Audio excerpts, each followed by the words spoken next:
We'll do it live. Okay. Well, no. We'll do it live. F it. Do it live. I'll write it and we'll do it live.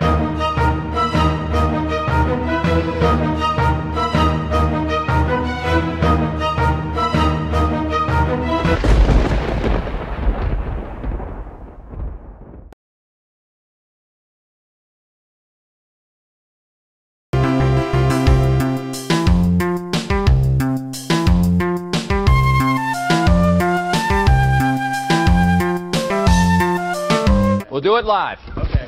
Well, no. We'll do it live. F it. Do it live. I'll write it and we'll do it live.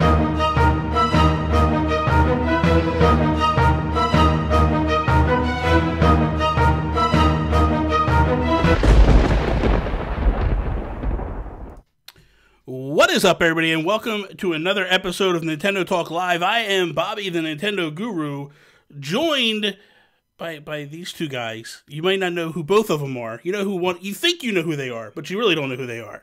So we got Jack and Mike from Miketendo64. What is up? Hello, hello. So I had no clue that we had two people running this website or running everything. So when I reached out to you guys, I thought I was talking to Mike. And then after, like, the agreement to come on, then Jack's like, oh, by the way, I'm not Mike. And I'm like, who the hell am I talking to?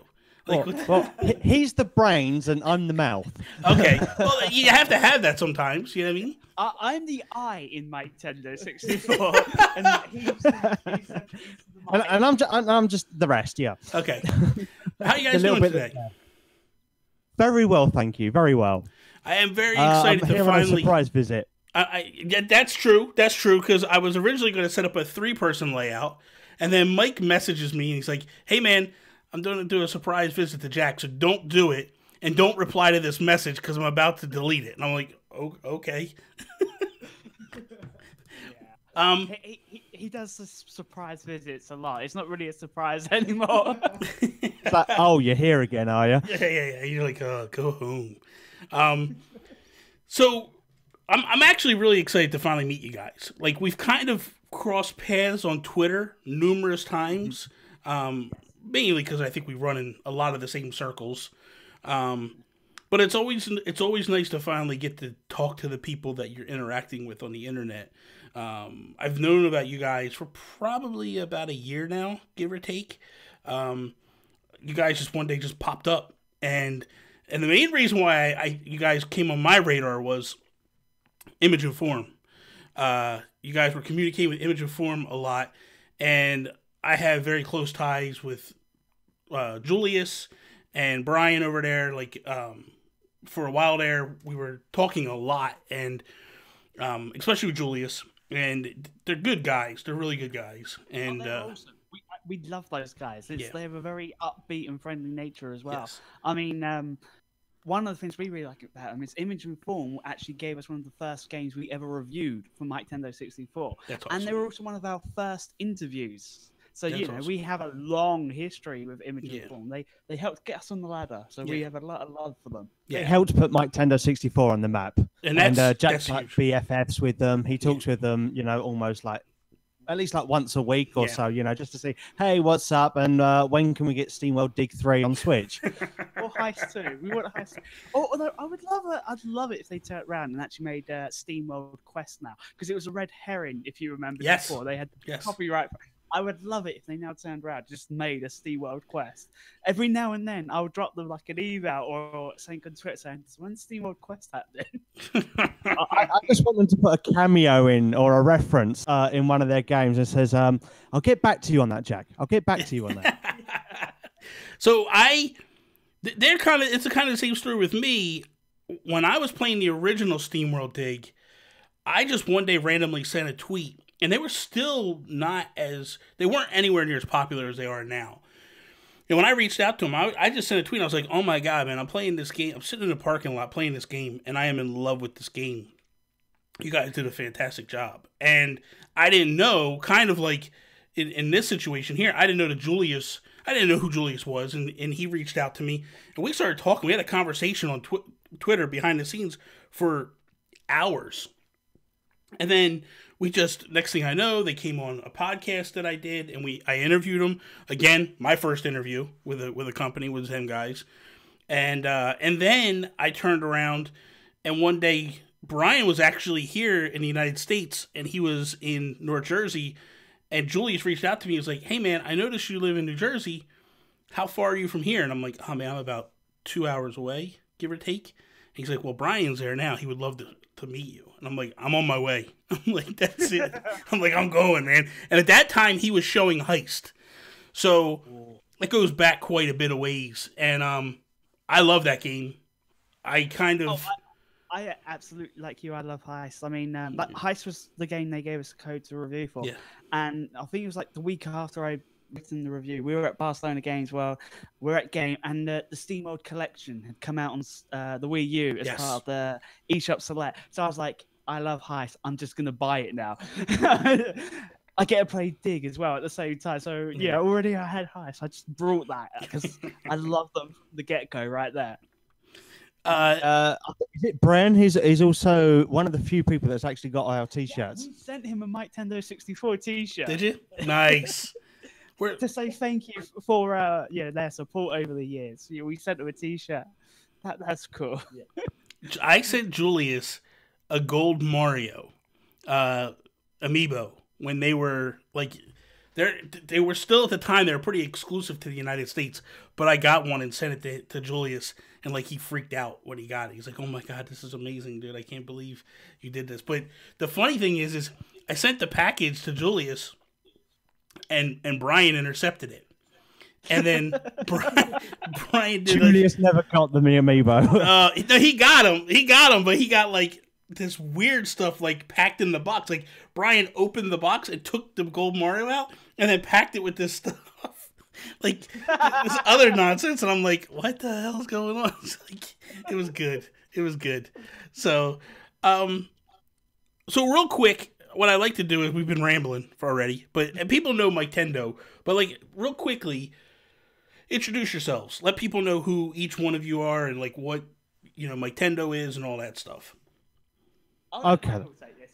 All right then. Well, hi everyone. I'm Michael, and I'm an alcoholic. No, I'm not. I don't drink. Sorry. Wrong, mate. That's not funny. I mean, I'm a gameaholic. Came out wrong. I started Miketendo64. It was a small blog on WordPress, and what it was is because of The Legend of Zelda Breath of the Wild, there was just so little information going out about the game. So what I wanted to do was just put a blog together of whatever I could just find. So it was all in like one place, kind of like a directory, really. Yeah. And then it just grew, and I started covering other news as well, because when, Zelda sort of dropped off, and then there was talk about the NX at the time, and then other consoles, and then we started doing the indie games as well for the Wii U, because obviously Nintendo just gave up on the Wii U in the end, but all the indie. So we was talking to the likes of Thomas Happ and Lotus Games, because with Jotun, still love that game, and I loved it, the Switch release as well. And of course Imogen Form, and then we got into a good friendship with Ratalaika Games as well. Hey, and we Adrian. just hello, hola amigo, ¿cómo estás? And we just built up from there, and then I couldn't take on the workload myself. So before we started getting in touch with all these indie companies, I asked Jack to give me a hand, because Jack's a writer. He's written for a lot of magazines as well. He's a freelance journalist, and he writes books as well. And I got the ideas kind of thing, but Jack's the one who really puts it to paper, and then he has a lot of ideas that of his own, which I sometimes copy or just say, no, they're mine now. So it's a love relationship. I do I love him to bits, and if it wasn't for Jack, I really probably should have changed the name from Miketendo to Jack Tendo, because Jack does a lot of the work. Listen. Have you ever seen the newer version of the Italian Job with Edward Norton character? And he takes everyone's ideas. Yeah. That's cool. Listen, Jack, this is now out there for the world. You can change the name to Miketendo64. He can't stop that now. No, I could do, but I keep saying if we ever go to make a PlayStation site, it's Jack Station. Oh Lord! Plus, we've already got the T-shirts. Yeah. That's true. We've got the t-shirts. We can't change it now. That's a true. We've been there, done that, got the t-shirt. So that's all that matters. Moving on. That's all that matters. But Jack's my editor in chief. He's my chief in command. So whatever Jack says, really, I go with it, and I fund the bill. So that's how I technically get to keep my name on top of the site because I pay for it. Oh, that makes sense. Yeah, so if anyone comes looking for us, I can walk away hands free. Yes. Be like, nothing to see here. I don't know what's going on. So I pay my taxes. Okay. That's the only thing you got to worry about. As long as you pay in your case, as long as you pay your taxes and you pay the Queen, you're good to go. You don't have to worry about nothing else. Absolutely. That's why we live in Spain, and we're only a couple of hours away from Gibraltar. There you go. There you go. So let's talk Nintendo a little bit here. Since we're going to talk Nintendo, should we start by saying Happy Anniversary Super Mario Odyssey? There you go. I mean, it is today, so congrats, Mario. Happy I can't get the word out now. Happy anniversary. Yes. I'm going to bring him out. Yeah, don't worry. So since it is the anniversary of Super Mario Odyssey, real quick, I just want to know, like, what do you guys? What's your feel on this game? Like, was this game what you were expecting or wanting, or where did it fall on the gauge for you guys?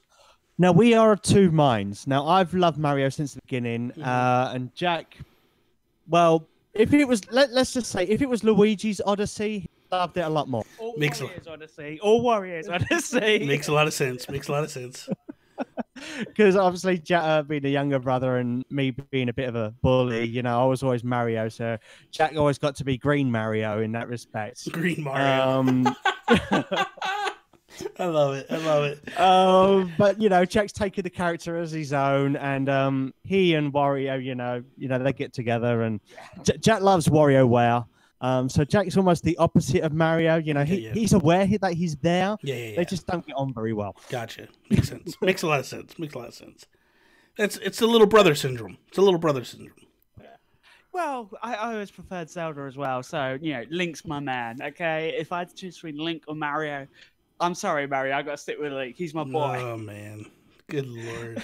Dude. I don't need a little pendant, okay, to prove my love for Zelda. But it's the Master Sword. With regards to Super Mario Odyssey, it's a great game. It's fantastic, and I might get some hate on that, but for me, I can feel Michael's eyes boring. It wasn't like the ultimate perfect Mario game. I mean, it's great. Don't get me wrong. It's wondrous. Yeah. But for me, it just felt like Galaxy on the next level, the Mario Galaxy game, as opposed to it's like this uber mega Mario. Yeah. It's fantastic, and I scored it a 9 out of 10 in my review. But for me, it felt a little too familiar to what we had and wasn't too groundbreaking. Yeah. Guys like other people, I wasn't completely captivated it. Now, I do love Super Mario Odyssey, and I do love Super Mario, but Jack does have a point as well, and I think what it was really trying to remake the series again. It's like, okay, so how do we top Galaxy and Galaxy 2 and 3D World? Though 3D World didn't really do much with the formula, but it brought in the cooperative play in a 3D level. And I think when playing Super Mario Odyssey, it was kind of one of those things that you was hoping that you could play as Luigi as well. But then they made Cappy their own character, and the second player could play that. I thought that was a bit half. I don't know. It wasn't. You'd wanted to play as a full character, but obviously, it's going back to the Galaxy games, and you could move. What was it, Luma? The Luma around, and you could collect the coins and collect the star bits. Yes. So. Okay, if you're playing with a younger player as well, so you're sitting there with your niece or your nephew, son, daughter, they can feel like they're doing something while playing with you, and that's good in one respect. But you haven't got the full play. And then when Luigi came in with Luigi's Balloon World, you think, yay, Luigi's in the game, but he's not a playable character either. And you think Luigi needs more love. Yes. And I will say that as an older brother, I'm trying to repent for my bad ways of being an older brother, that Luigi needs more love as well. Yeah, so we could start that new love with Super Luigi run, the mobile game. It's clearly not working with Mario. Make it Luigi fine. Let's get serious over there, Jack. All right, let's stop the madness. Never stop the madness. Never stop the madness. I feel like with Mario Odyssey, I do feel like it fell just a little short. I felt like they got up to where it needed to be, and then it just falls flat. I think a part of it is they made moons not special to get.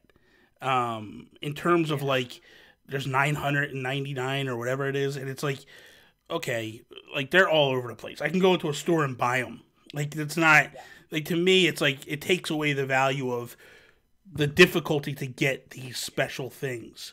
It's Korok seeds. Exactly, I was gonna say they turn them in. Yeah, they turn them into the Korok seeds, and it's like, it's cool, but at the same time, it's like, oh, this is not what I. And I'll be honest with you, it was kind of a slow burn until you hit New Donk City and you hit the Donkey Kong section, and then it was like, oh my god, this is pretty cool. Yeah, the festival, that was absolutely wonderful. That segment of the game is truly brilliant. Yeah, and there are some places like, you know, in the game, like the Aquatic Kingdom. I forgot the name because I ain't checked in a while, but I just like the underwater castle area. It's nice. Yeah, I said, it's a good game. I don't feel like it's great. It's a great game. No, it's good. Let's stop. Come on, Jack. It's not great. It's a solid game. It's a solid Mario game. I just feel like there's other Mario games that are probably better. Jesus. They're probably better. But it's really really good. So since you guys started, let's shift a little bit. Since you guys started your blog and all that on Breath of the Wild, where does this fall for you guys in terms of like Zelda games of all time? Well, I think we can both agree to disagree on a few of the games. I mean, Jackson played a lot of the handheld games. I've only played more of the home console. But I think we can both fall and say that Ocarina of Time is probably one of our greatest between the two of us. Yeah, we're cliche like that. Princess, and a lot of people are gonna, hate a lot of people, for some reason, I don't understand the hate Twilight Princess. It's because too many people think it feels like it's too much of a copy of Ocarina of Time. It didn't try to be something. But I like Twilight Princess. I like Midnight. For me, that's a great game. You know that. Twilight Princess 2, Nintendo. Whenever you're ready. Twilight. Here we go. Twilight Queen. Give Midna a promotion. But no, it's Breath of the Wild. It's a great game, but as something I've said a few times, to me, it doesn't really feel like your typical Zelda. I mean, I know it's like your typical Zelda anyway, but for me, it feels like a parody anniversary game that encompasses 30 years of Zelda in the sense of it's got the Koroks and all the different races, but in different translations, it references other games. It does, and I think also because I think obviously, after we had the timeline split, so to speak, which was made sub-official by Nintendo. I like to think of Breath of the Wild as one of the games that links all the timelines together in a way. And just carries on from there kind of thing. But obviously, you never know what's going to happen with the next Zelda game, whether they're going to carry on from Breath of the Wild or whether they're going to go completely different and in a different direction. It is worth pointing out the Japanese site did actually put Breath of the Wild like at the end of the series. So basically, if we say it's 10,000 years in the future after everything, it doesn't matter what happened before because it's 10 years, no one knows, everyone's forgotten. You wasn't expecting a serious, sensible podcast, was you? No, this is good. This is what I want, man. Fantastic. This is great, man. Trust me. I can get serious anywhere, man. We was on his podcast, and that one went to complete hell. We just talked about anything and everything. So my thing is I kind of agree with what you say. Like, this kind of encompasses and pulls a lot of stuff from the past in, and more or less shows you the ruins of what the previous games created. And this is like the aftermath of those other games or those other timelines all converging. I would love to see the next one take the base of this game and then convert and do some things that are traditional Zelda. Give us the dungeons. I don't mind the shrines. I would have loved if the shrines were like intermixed too. Like maybe here's the thing, like maybe you need to get so many orbs in order to unlock a door to get into a dungeon. You know, like maybe that's a thing, you know, and you have the eight temples or whatever with the pieces of the Triforce. Like that to me would have been fantastic. And I think that's part of the melancholy to this game is, as much as I love about it, there's, and trust me, Breath of the Wild is like for me, it's Link to the Past and then Breath of the Wild for me. Like those are, it's 1, 2. And then Ocarina comes in third. Like, so for that's basically how I feel. Like you guys are wrong in the fact that Ocarina is the best, but but like I said, we'll agree to disagree because we're not going to have debate about what's better than what. I mean, let's be fair. Now, Link to the Past is probably really what cemented the Zelda series. Yes. So rain effect as well. Yeah. I mean, we had the Legend of Zelda, then we had, you know, Link's Adventure. Was it Link's Adventure? Adventure Link. Adventure of Link. Yeah. Sorry, it's the other way. No And then obviously, you know, they had the GameCube, the Game Boy games as well. But you know, Link to the Past is really what cemented, I think, the Zelda series. So we'll let you have that one as number one. You know what? No, we're all wrong.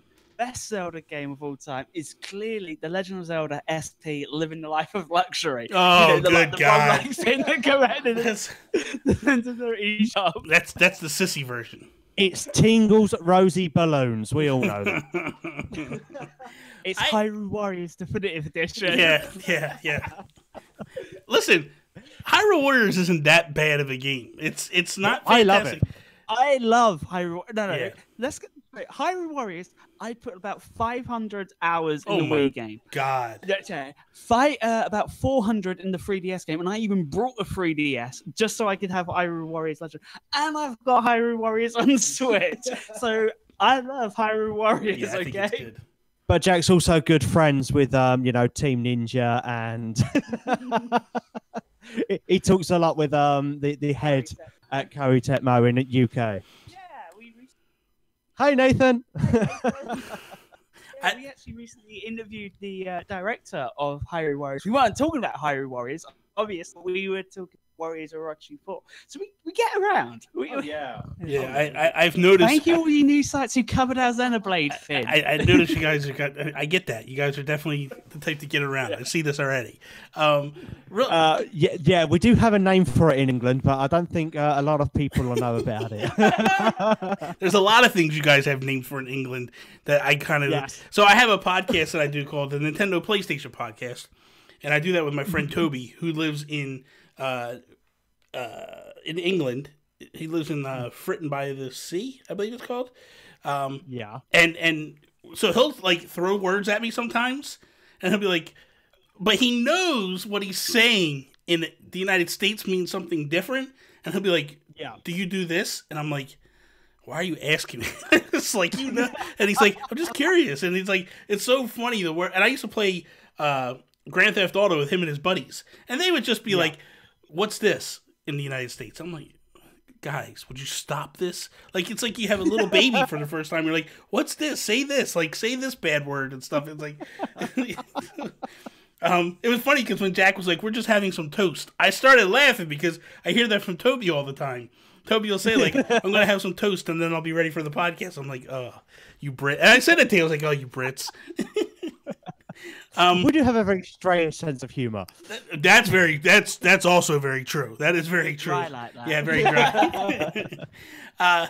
Real quickly, I wanted to hit the chat real quick because there's some people here that are saying hello. Coach Timbo from Germany, what is up? How are you doing? Dude 427. Yes.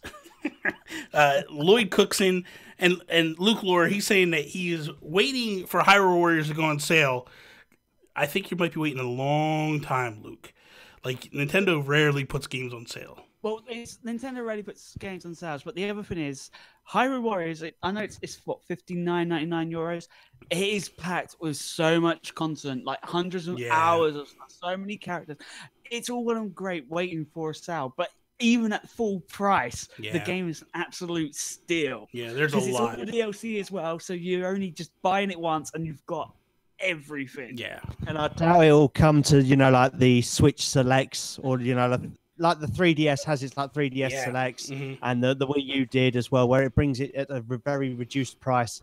And unfortunately, because it is Koei Tecmo, you don't know whether it's actually going to be included in this range. It is a very, very good game. We both enjoy it very much. I mean, it is very much a Warriors game with a Zelda aesthetic to it. But I like to think of it as a way, because sometimes in the games it references a great war between, you know, the forces, and it's kind of like takes you to that point where you have to fight against hordes of monsters, and you think, if only they had a Zelda game that took place in like one of these wars. Yeah, it may not be canon, but it gives you that essence of the battle that the heroes had to face that one time, and that's what I actually like about it. And you get to play as the Skull Kid and Twilight Midna and Marin, and even as Ganondorf as well, and just rip hell on hordes of enemies. Yeah. Boss mode is the absolute best when you go around with Ganon's Fury. Just, hey, little moblins, you're like ants to me now. Get under me. And you can play as a cuckoo as well. Yes. How are just in case the cuckoos weren't dangerous enough. Yeah. 50 of them flying at you. What's your thoughts on Ganon showing up in Diablo 3? Yeah, why not? I mean, you know, Ganon's been around for quite some time now. Well, okay, Ganondorf. I know you're one of those guys. You're one of those guys. Ganondorf from Twilight Princess. You have to correct when you say Ganon or Ganondorf. They call it literally the Ganondorf armor, okay? So. But they've put this armor into Diablo 3. And you think, okay, that's good and that's great and all, but you know, Nintendo have just changed the armor for Ganondorf in Super Smash Bros. Ultimate to look like the Ocarina of Time one. So I don't know what this is going to do for the series. So trying to think about where the placement is now. I mean, it's going to have Zelda boppings going for aeons. Well, like I said in a tweet one time, clearly Diablo 3 on Switch is the prequel to Breath of the Wild. And, you know, when you're playing as Ganondorf and you defeat the evil bad guy at the end, him and the bad guy are going to merge, and that's how Calamity Ganon is born. Oh, Lord. So it's now a prequel. But all I know is with Link in Skyrim and Ganondorf and Diablo, Princess Zelda's like, when's my turn, huh? What game do I get to appear in next? Super Princess Peach for the Nintendo Switch. Now with Zelda. See, but here's the thing. Here's the thing, though. When I look at Breath of the Wild, I view that as a true Zelda story. In terms of, I feel like she's the hero of the story. A lot of people are like, you know, especially a lot of people on the internet that don't play the game, that want to like cause drama. They're saying like, you know, hey, here's another man saving a princess. I totally disagree with that narrative. I feel like without her, Hyrule's dead, and I feel like she has some requited feelings for him, and she pushes them down to go, you know what, I got to do what's better for the world than what I want. And you know, I love her story in that game. Like, I think it's a coming of age tale. Like, I wish they would have showed just a little bit more of her story.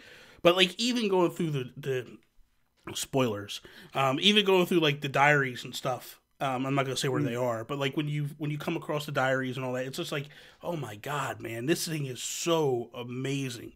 The story is so fantastic in terms of, it's not a force-fed, hand-fed story for you. It's one of these ones where you have to kind of figure it out yourself, and you have to go looking for the story as well. Yes. The thing I really liked in the story, and this is where it really touched me with Breath of the Wild, it was the second round of the DLC, when you do the last temples, and you do the last, and Link goes back to the house, and he puts up the photo. For me, that was the moment where it was like, whoa. Yeah. I mean, there are plenty of moments in the game, but the photo was... You know, you were saying about spoilers. Yeah, he don't. I didn't say what was in the photo. Listen, man, I didn't finish that. What are you talking about here? All I said there was a photo. I never said what was in the photo. I mean, there are plenty of other photos in Breath of the Wild which got a lot of attention. Listen, Miketendo64 is a ladder, because obviously that hole you're digging. Yeah. Just. Hey, I've seen YouTube. Okay, I've seen Beard Bear, and all the others who have posted videos of it. Okay, so this stuff has been out there for at least 6 months. Well, yeah, that is true. I mean, you know, the DLC's been out for over 6 to 8 months now. The game's been out for Don't make excuses, Mike. a year and a half. Don't make excuses, Mike. Don't bail him out right now. He's buried. let him stay. Hey, we're pros. That's what we do. I am an admin of the Zelda group. Anything that's happened after 6 months is no longer a spoiler. Okay, that's the rule we use. Oh, listen to this. We're not allowed to post any spoilers on the game until 6 months have passed. And if it is still a spoiler to you, you probably should have been playing a Zelda game well within the 6 months of it being releasing. So, you know, catch up. Because if you haven't, you're clearly not a Zelda fan. Oh, here he goes. Here he goes. No. Let's stop this. This is getting out of order now, because now we can start dividing the fans like the Red Sea. Yes, yes. You don't want to do that. You don't want to do that. What has been one of your surprises this past year in terms of something that's happened that you really necessarily didn't see happening, or was a little bit of a shocker to you? Xenoblade Chronicles 2. I did not expect to like it at all, and yet it's when I got our review copy, like, I was hooked within 1 hour of playing. It was a slow build-up in the game, and for me, it was like, yeah, I'm not going to like this game. No one else is going to review it, so fine, I'll do it. And it's just, holy, I'm in love with this game. I like this. Rex, I don't like your voice, mate. I'm sorry, you can't scream for worth a damn. But I like the characters. I like them. And, you know, I've just been, like, saying nothing but praise for that game. And Torna is easily my game of the year for 2018. My Switch game of the year is... Really? Because I love it that much. Wow. That's impressive. Well, someone's got to love it, haven't they? Yeah, you're right. I was thinking it. I didn't want to say it. Not right there, because Michael needs to disappear for a while. I really like the story of it, and it's actually after reading Jack's review and watching videos of the story of Xenoblade Chronicles 2, I actually bought the game as well for myself, and I do enjoy it. I just haven't had enough time to actually sink into the game with other work commitments and other games to review as well. And of course, Jack is an insomniac, so he doesn't sleep. So when he's supposed to be sleeping, he's playing Xenoblade Chronicles 2. So what you're basically saying is you have a life and Jack doesn't. I understand. I got you. No, I'm saying Jack's got a pretty damn good life, and I don't. Hey, I am many people, okay? One day I'm in all rest, the next day I'm in a high roll, and the next I'm kicking Bowser's butt at a wedding. Thank you, Nintendo. You're right. Where, like, your passion for Nintendo, I mean, it takes 5 seconds to watch you guys to realize, like, there is this genuine love and passion for Nintendo. What's the first, like, where do you fall in love? Like, what's the first thing you guys got in your lives to make you for me, it's probably when I was much younger, and my mum bought me a Nintendo Entertainment System, or NES, or NES, or however people want to say it, and we played Super Mario Bros. And then when we got Super Mario Bros. 3, I think that was a defining moment, because that console never went off until we completed it. Because obviously, you know, things like saving didn't exist then. So it would stay on. And now we managed to keep it a secret from my dad, because obviously, you know, you got the red light on the thing. And my dad looks at it and says, "Is that on?" He goes, No, that's the light to say it's off. And then it just grew from then, and then obviously we got the Nintendo 64, skipped the SNES, and we went on to the Nintendo 64, and I just fell in love with Super Mario 64. Banjo-Kazooie is still one of my most favorite games of all time from Rare. It's an absolutely wonderful game, and it just stemmed on from there, hence the name Miketendo64. You know, it really came from the Nintendo 64. Well, let's be honest. The 64 did have a lot of great games. I mean, if you just forget the Nintendo ones, right? We had Castlevania. We had Turok Raidrock. Yeah, I liked it. Okay, that was my first steps into the Castlevania series. That made me want to play the NES games, and I've played a few Castlevania games over this. Okay, it really made. But it had Turok, Perfect Dark, GoldenEye. You know. Yeah, that game was brilliant. But you know, the 64 had a lot of great games, and then it also had Pokemon Snap, which really got me into photography from an early age. It had Zelda Ocarina of Time, which really made me focus on the importance of story and character tone, because as a writer, that's what I've focused on first. A lot of people like to go with flowery description. Me, I like character development and actually pushing the story. I don't want to tell you how many shades of blue the curtains are when I can tell you what a person is feeling at that time and just narrate the entire in the turmoil they're suffering. I remember it was coming up to Christmas one time, and my parents and my brother and sister had gone out, so I've gone hunting for presents, and I found GoldenEye and I found Ocarina of Time, and I thought, that is it, I've got to play this game now. Oh my god. So I played it because they were out for a couple of hours, and I absolutely loved it. And I finished the first dungeon, so that was inside the Deku Tree, and then you come out into Hyrule Field for the first time. And then I heard knocking on the door, and the bedroom was like right next to the front door. It's one of these weird houses where, you don't have a living room or whatever. They've got the bedrooms right in front of the front door. That makes sense. Good Lord. So, they've come through. So I've hidden it. I waited for them to go upstairs, and I've, put the game back into its box and made sure I haven't bent it or crooked it or whatever, because they were cardboard then. So then I managed to put it back and hide it in the suitcase where it was, and it's like, yes, this is gonna be the best Christmas ever. Oh my god. So but here's a question. So when you get it for Christmas morning, like, how do you mask?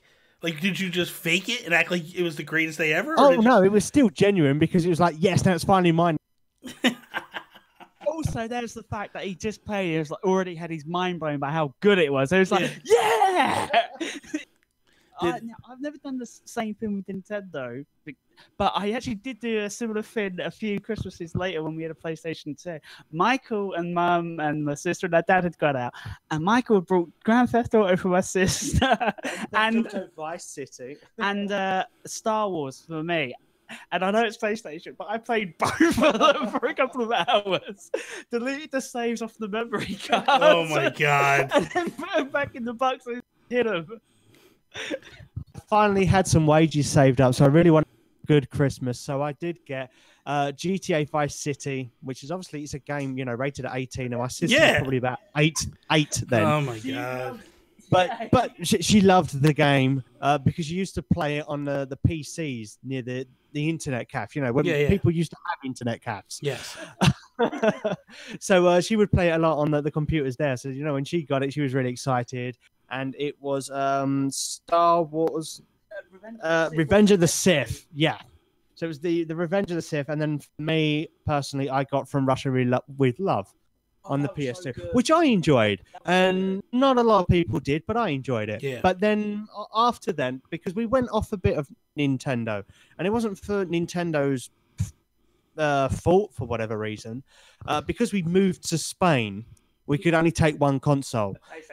So we had the PS1 or the Nintendo 64, and we knew that the PS2 was coming up. I know it's a big bad move. We should never have done it. We've regretted it since, and I will get to that as to why. I'm so disappointed in you two. So disappointed in you. No, I'm going to say this before he says we made a mistake, okay? If we didn't go PlayStation, I would never have been able to play Dino Crisis 1 and 2, which I love, and Final Fantasy X, which, by the way, I'm going to be addicted to next year because Blissful is coming to Switch.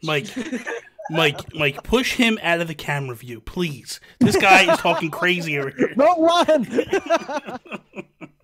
So anyway, we knew that the PS2 was coming, and it was the first console that would have, backwards compatibility. So you could still play all the PS1 games. And of course, now you look at these games on the PS1, and you think, oh my God, they look so terrible now. Yeah. And obviously the N64 games haven't aged, very well either, but still better than those on the PS1. Yeah. Sorry, guys. Now I'm going to blow all the PS fanboys out the water. Oh, I'm terrible today. But okay, to cut a story short, PS2 when it came out, and then we got rid of the PS1, and then after like 10 months, the PS2 broke, and it wouldn't read discs anymore. So we got another one, and after that, again, it broke, and we said, right, that's it. We're going off of PlayStation now, because it wouldn't play Final Fantasy X anymore, and it wouldn't play in any other game. And then we went for a Wii for Jack's birthday. 2007 because I wanted to go back to my Zelda roots and play some Twilight Princess. So Zelda helped save us again with Twilight Princess. Thank God. Thank God. You can say what you like about Twilight Princess, but it brought us back from the PS. I was going to say that's because most people in Europe and in England, their roots, their roots with Nintendo aren't that deep.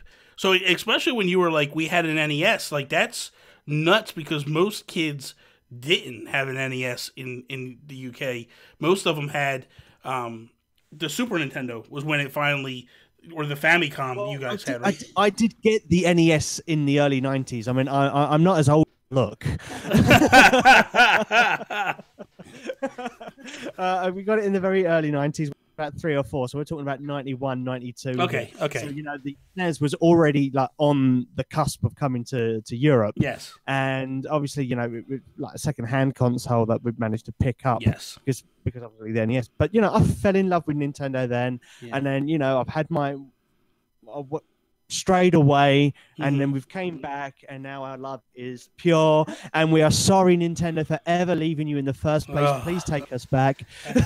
I was loving you guys so much at the start, and now I'm just so disappointed in you guys. No, if anything, it makes us better purely because we had to lose what we love to know how important it was to us. You know what? You know who says that? It's the people that bailed say stuff like that. The people that have stuck with them from the beginning and all through time. We don't have them crazy stories. Our love is pure. Our love is just as pure as yours, if not more. We never strayed.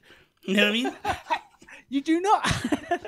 You do not have to be a fan of every single band puts out to be a fan. If anything, a true fan will hate something that band has done. We stuck by the Wii U and Nintendo's darkest hour with the Wii U. We banged that drum until the end. Yeah, I did too. I still actually have my Wii U plugged in. Oh, every now and then I play Mass Effect or Endless Ocean on it. My Wii U is plugged in. Don't play any of the other Nintendo games on it now because it's ported to the Switch. Yeah, you just play it on the Switch. You don't have to play anything on the Wii U anymore. It's like Nintendo's just trying to erase that memory. It's like we're going to take all the good games, move them over to the Switch, and then we're just going to disavow the Wii U. Like, this thing never happened. We don't know what it is. Never happened. Yeah. Mind you, the Virtual Boy's becoming popular again. Big time, right? No. I mean, I'm being serious. Like, you can't find one on eBay anymore. Like, I've been looking to try to get one because I want to put one on my shelf. And I'm like, I can't find them anywhere. About 4 or 5 years ago, you went on eBay and they were just loaded with them. So it's pretty crazy to see the resurgence. And I think it's more just collectors are trying to get it, to have it. Kind of like what I'm talking about. Like, just to put on the shelves and let it be. I love it. We went to a game convention a couple of years ago, and they had a retro corner. So you had your Sega Saturns and your Commodores and your Ataris, and there was the Virtual Boy. And I'd never seen a queue so long to go on the Virtual Boy. And then we went to, and I think Resident Evil was there as well, Resident Evil 7.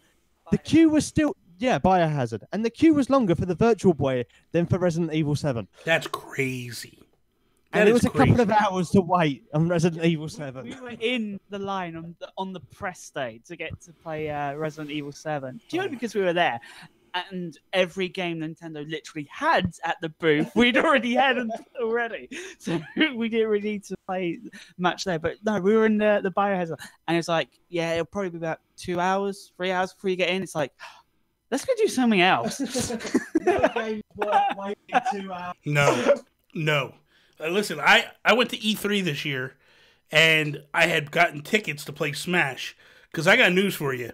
I went over to go check out Pokemon, like Let's Go Eevee and Let's Go Pikachu, and I was like, no, I'm not waiting in this line. Like, this game is as gorgeous as it looks, as fun as it looks like it's going to be, it's not worth it to me, man. I'm not sitting here all damn day wasting my time waiting to play. Like, that's the problem with cons, I think, is the wait to go play a game for 10 minutes. And it's like, unless it's something that's really, like, I'll be honest with you, Breath of the Wild, I probably would have stood in those lines.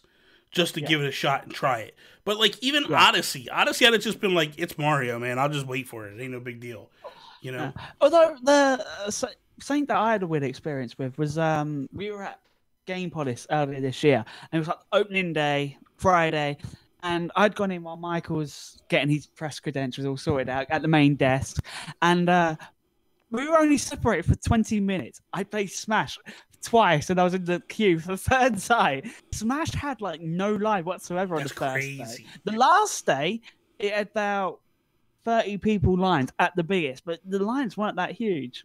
Although it did have a few units, so at least that was something. There was about 10 units there for Super Smash Bros. And obviously we went on a work day, so a lot of people were at work. Yeah. And we were lucky, obviously, you know, with press access of going in early. And also I got ushered away to a closed presentation as well. Where he played Pokemon in Europe. Yeah. I got to play in Europe it was one of the first events. I got to play Pokemon.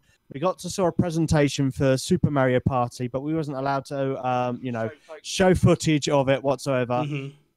And Starlink as well. And I got to play Starlink. And in the beginning, when I was playing Starlink, I liked it. I enjoyed it, but I wasn't too fixated on it. It didn't really scream wow to me. Yeah. Now that I actually own the game, I've probably put in about 50 hours already. And I'm just obsessed with the game for some reason. Really? In the morning, I'll wait for my girlfriend to fall asleep, then I go and play it again. That's crazy. And he wonders why he doesn't have time to play Xenoblade. I know, exactly. You're playing Starlink. Of all games, Starlink. You know why? You know what it was, Jack? It's because he had such a bitter taste. Star Fox. He had such a bitter taste in his mouth from Star Fox Zero that he has to cleanse that garbage that was just dropped on him. Did play Star Fox Zero. I did play Star Fox Zero, yeah.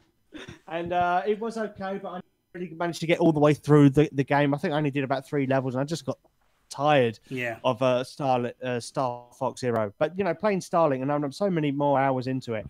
And okay, so it hasn't got one of the best stories in the world. You know, it's very, very generic. Yeah. You know, somebody from the main group gets captured, so the rebels have to get together, form an alliance. What happened to spoilers here? Empire. What happened to spoilers here? We're talking about a story that's probably about 30, 40 years old, Jack. Star Wars did it first. Yeah.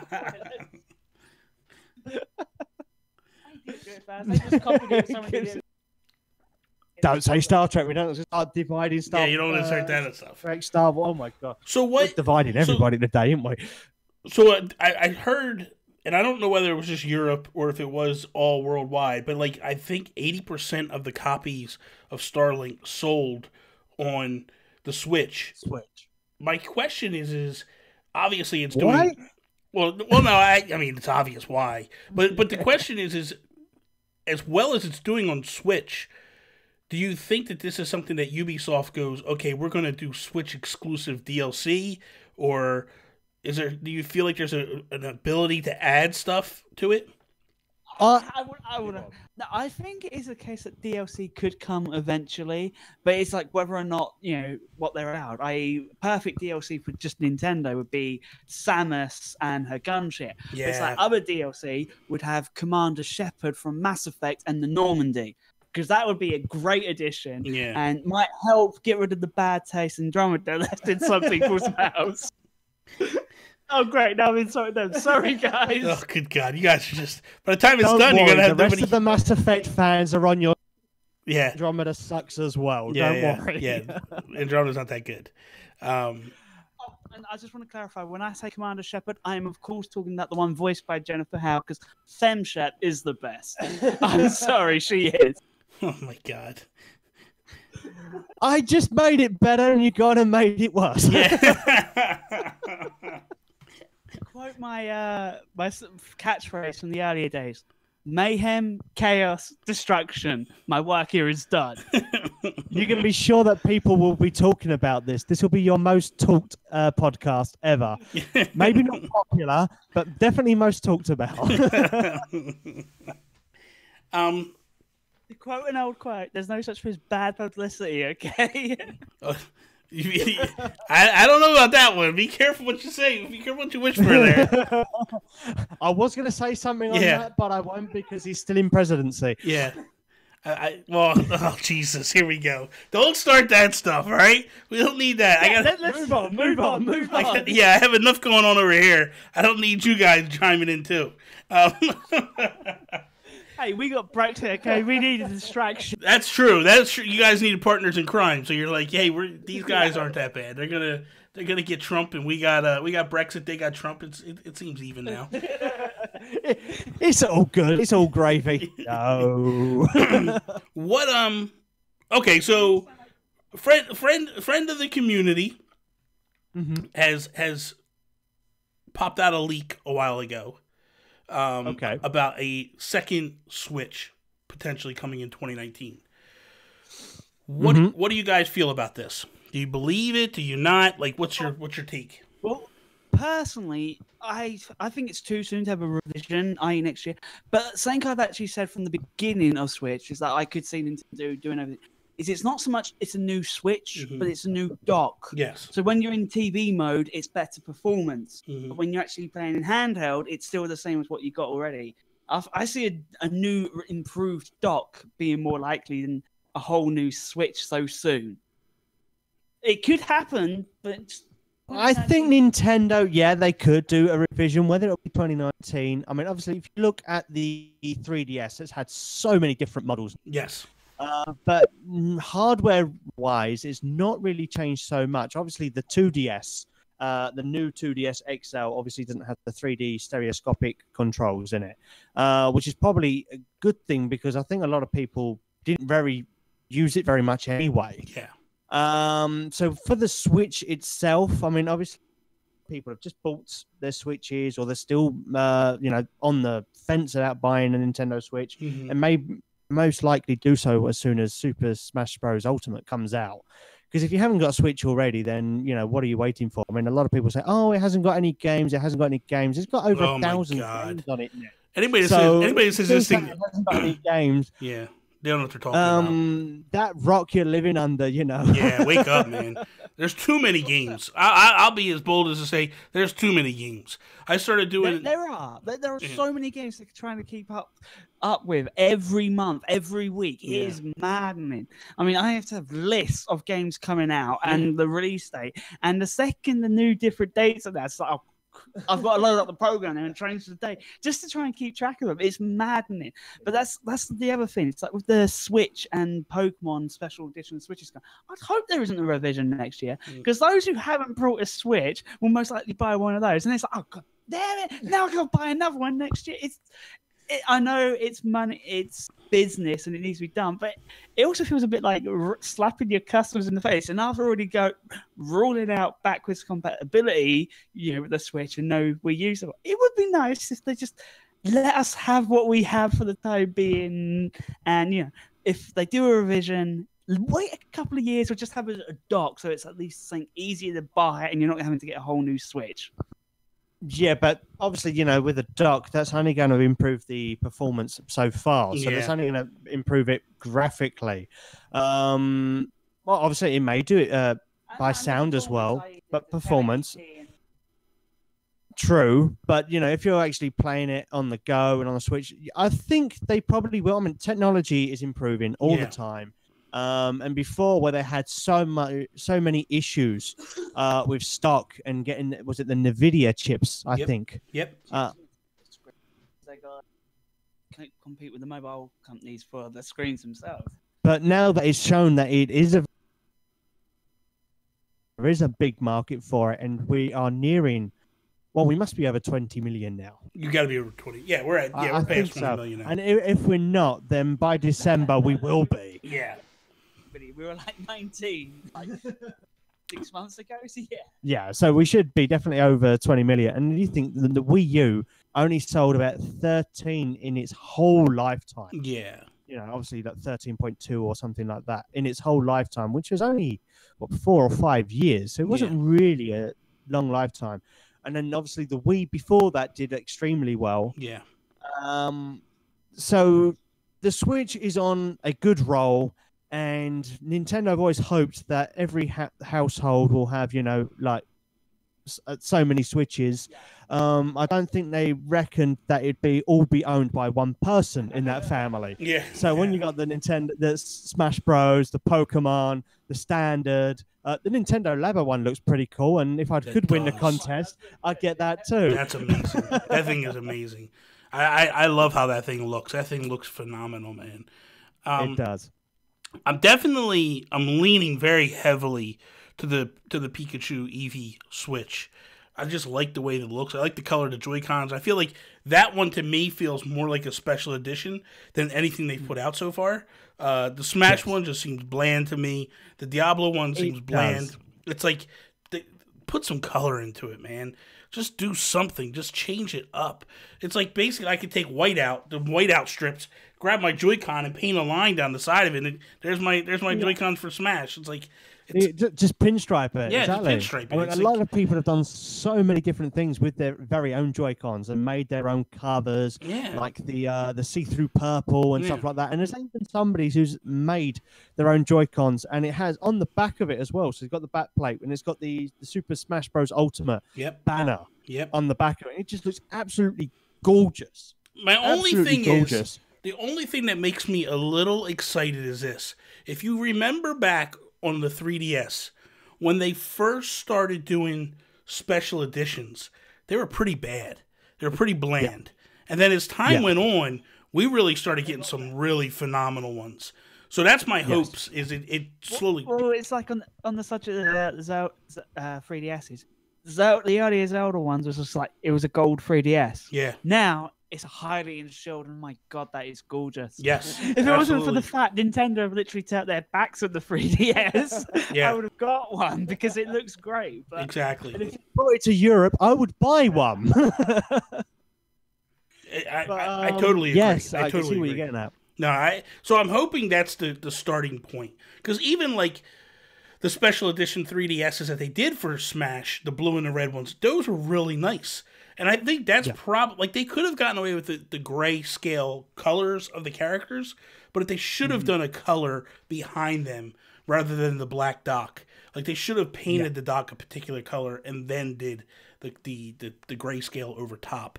I should have done. Even with the Diablo one, I'm surprised they didn't do something with the Joy-Cons, like in terms of like red or something like a blood red or something like that, or anything would have been better than what they did. So. Well, a lot of companies now, what Nintendo could have done, this is what a few companies have done, is the decals. Yeah. Because I've got, for example, I did when Breath of the Wild came out, I got the Breath of the Wild decal for my Switch. Mm-hmm. Is it a Power A? I think it is. I can't remember very well. And it came with the sticker for the dock, and it had all the cutouts and everything. So you can put it on the dock. You have it on your Joy-Cons, and also as a protected screen as well. Yeah. And then later on, I've got the Super Mario Odyssey one as well, and I've got the red Joy-Cons, which I imported from Japan, and I put the red decals on there, and it looks absolutely beautiful. And if Nintendo actually just made their own, then people wouldn't have to go out and buy all these special editions all the time. And you can actually customize your own thing. It's on their website. You can like go, I want my left Joy-Con in this color. I want my right one in this.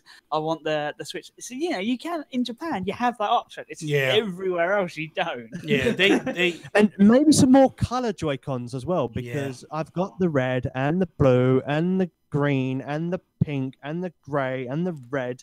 I'm just missing the yellow. And the Pikachu and Eevee, the yellow and brown, I may get at some point as well. I love those. I do like those a lot. I like those a lot. I feel like the Pikachu and Eevee ones, just something about them, just something about the colors of them.